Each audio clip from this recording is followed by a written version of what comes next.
All right, so today I'm going to talk about diversity versus white privilege. This article is an interview with Christine Slater, and it's a lot of question and answer situation.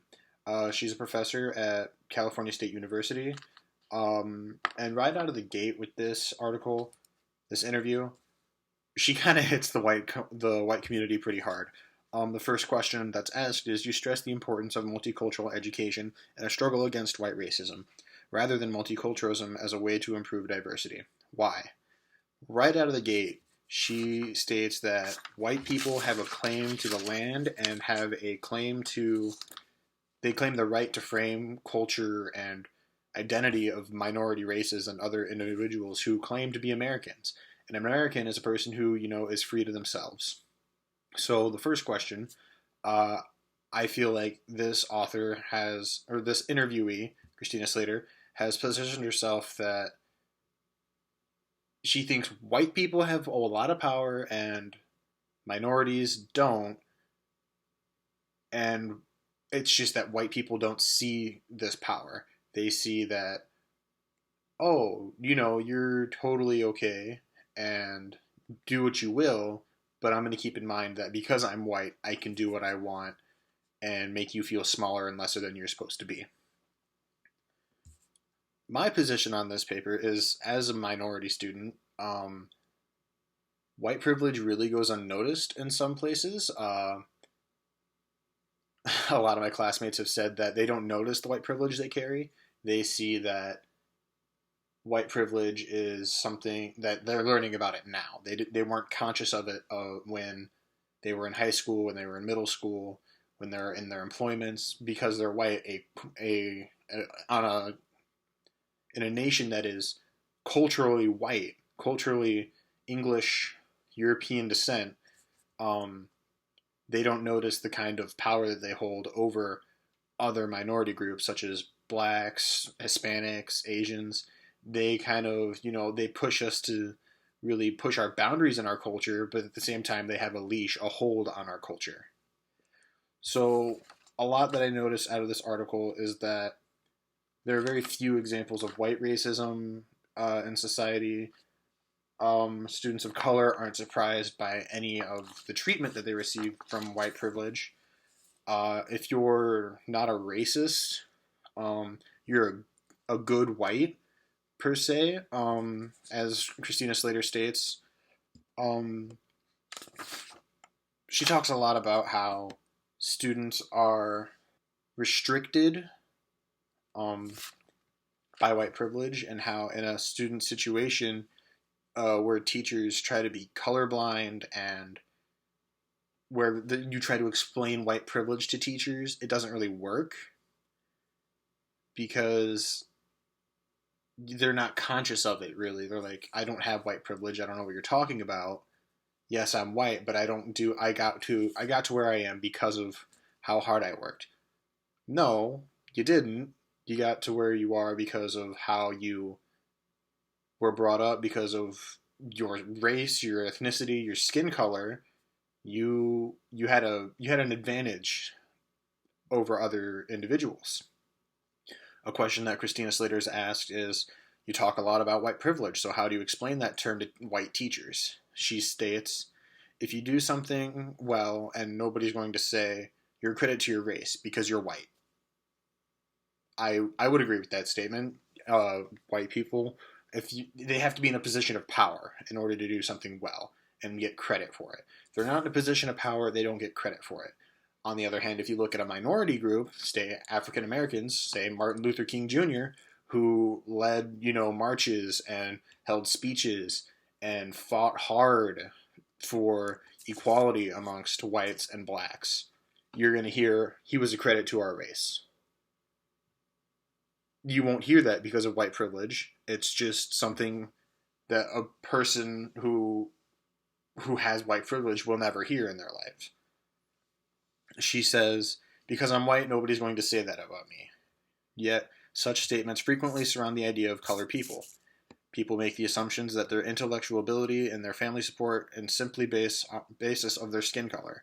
Because I'm black, I'm a credit. No. Inaccurate statement. So issues stated in this article are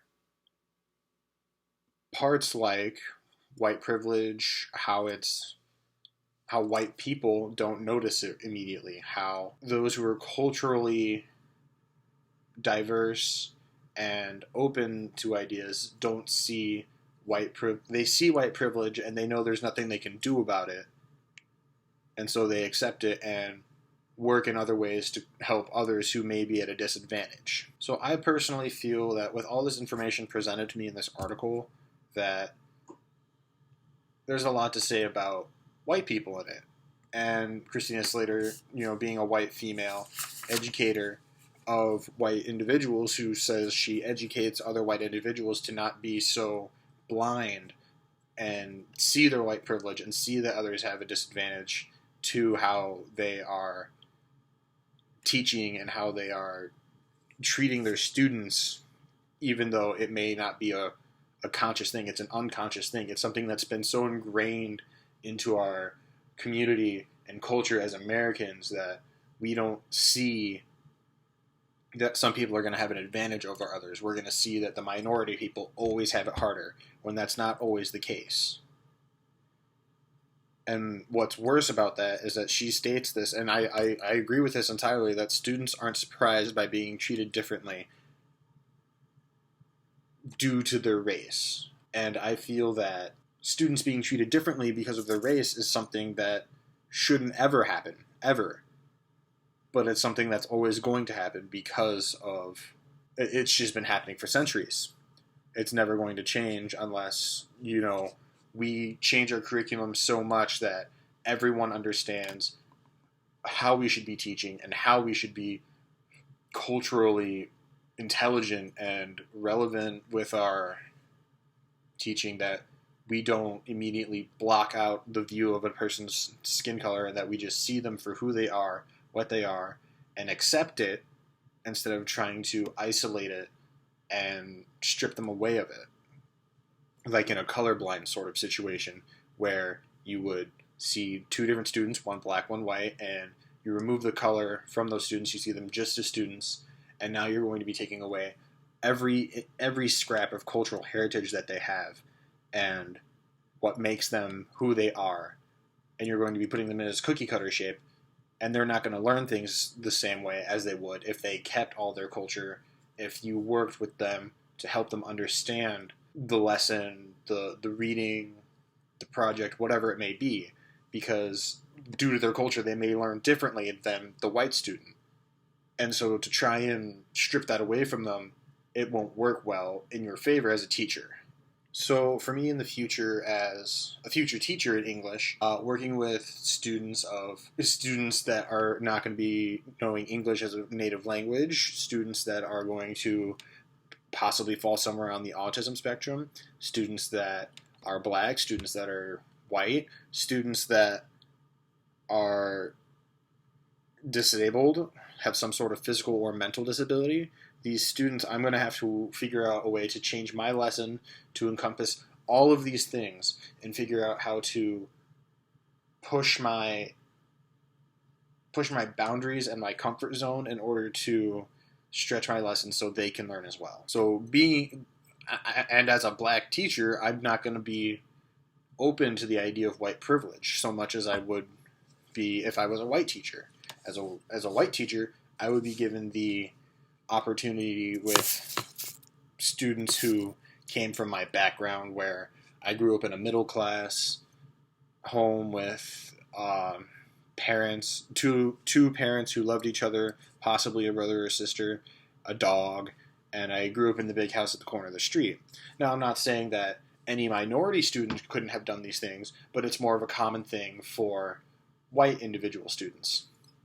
So I would have more of a relatable sense to their culture and their background if I was a white teacher teaching white students. But as a black teacher, I'm going to have more of a connection with the students who came from a broken home, students who don't do so well in school, students who are more from the ghetto or from a learning curve where things have never worked out in their favor, students who are, on that school to prison pipeline. No, I that's the kind of students I'm going to be working with. and I'm also going to be working with white students. So I need to figure out a balance between the two where I can teach each group of students, minority and majority, where I can mesh their cultures together or make it so they understand each other's cultures and learn equally. So personally for me, this topic of white privilege can be a sensitive one because as a black male, I can see the white privilege that white men would have, or white females even, when comparing white females to black females. I will always see the white businessman in a suit and tie getting ready to go to his job from his 9 to 5 job, while as a black male, I'm going to have a harder time getting my foot in the door because I'm black. To be honest with it, because I'm black, I'm going to have a harder time to get my foot in the door and make my way into a career, carve my career path out. I'm going to have a harder time doing that than a white male would, because there are things that are going to be given to him more easily, and he's going to have an advantage over it. For example, in college, I, as a black male, this is where it's flipped a little. Instead of white privilege, I'm given a diversity aspect where I get a scholarship because I'm black, because I come from a home with a single mother. I get scholarships for these things and grants for these things that white students wouldn't get. And so that's kind of the flipped side of it. But in society these days, you're going to see white males who progress further up the ladder of success. They're going to be the ones who are in charge. They're going to be the bosses. They're going to be the one who make the rules, the laws, all of these things that a black man can't do because of white privilege. And that's not to say, well, Obama's the president now. Okay, but Obama was, heckled. He was challenged on whether or not he's been a terrorist, whether or not he was a Muslim, whether he was even born in the United States. These are things, the minute that white privilege is removed from the equation and people are actually conscious of the fact that white privilege has been removed from the situation, they're left with, they want to accuse somebody of it. They want to accuse whoever the minority individual is, whoever else is in charge that could be white and have white privilege. They're going to say, hey, look over here, look what's going on. Somebody, black guy, is running for the White House. He's in the White House. He is making the laws. Why is this happening? It's something that's hard for others to understand because they're being conscious of their white privilege. They're seeing that even though they had all these advantages in life, they didn't get to where a minority individual is. The interviewer asks, what if a teacher says, I'm not sorting kids on the basis of race. I hate to say it, but some kids work harder and have more support at home. Again, that's talking about how students come from that broken home and students who don't.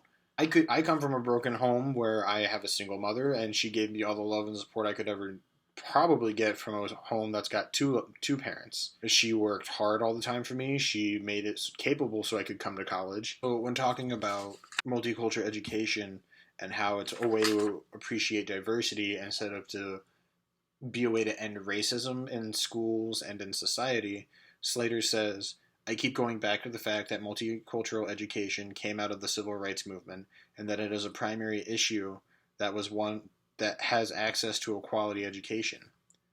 And if we're not dealing with these questions of why access is continually important to students, and if we're not dealing with the issues like why we have so much poverty amid the wealth, we're not dealing with the core issues of multicultural education.